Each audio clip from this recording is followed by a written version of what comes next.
একটি মানবিক স্বাস্থ্য ব্যবস্থা গড়ে তুলতে সরকার কাজ করছে বলে জানিয়েছেন প্রধানমন্ত্রীর স্বাস্থ্য বিষয়ক বিশেষ সহকারী ডাক্তার জিয়াউদ্দিন হায়দার। দুপুরে জাতীয় মানসিক হাসপাতাল পরিদর্শন শেষে এমন মন্তব্য করেন তিনি।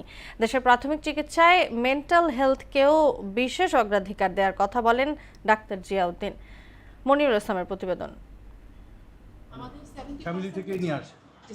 প্রধানমন্ত্রীর হস্তক্ষেপে অবশেষে হাসপাতালে ঠাঁই হলো সেই দুলালীর। মানসিক স্বাস্থ্য অধিকার কর্মী রিপনের নীরব প্রতিবাদের বিষয়টি দৃষ্টিগোচর হলে স্বাস্থ্য বিষয়ক বিশেষ সহকারী ডাক্তার জিয়াউদ্দিনকে দায়িত্ব দেন প্রধানমন্ত্রী তারেক রহমান।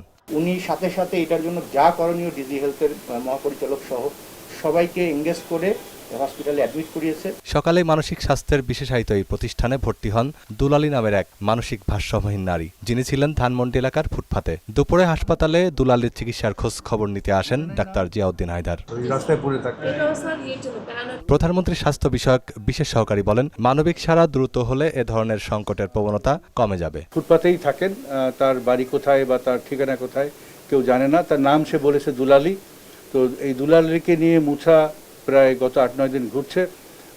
আজকে আমরা এই দুলালীকে এই হাসপাতালে ভর্তি করার ব্যবস্থা করেছি। তিনি বলেন, দেশের স্বাস্থ্য ব্যবস্থাকে ঢেলে সাজানোর অংশ হিসেবে বিশেষ গুরুত্ব দেওয়া হচ্ছে মানসিক স্বাস্থ্যকে। একটা মানবিক আমরা স্বাস্থ্য ব্যবস্থা এবং মানবিক রাষ্ট্র আমরা সবাই মিলে গড়তে চাই, এবং আমরা কাউকে পিছিয়ে রেখেই এটা করা যাবে না। আমাদের সবার প্রতি অত্যন্ত মানবিক হতে হবে, এবং সেই প্রেক্ষাপটে আমরা মনে করি যে মেন্টাল হেলথ বা সাইকিয়াট্রির যে গুরুত্ব, এই গুরুত্ব অপরিসীম।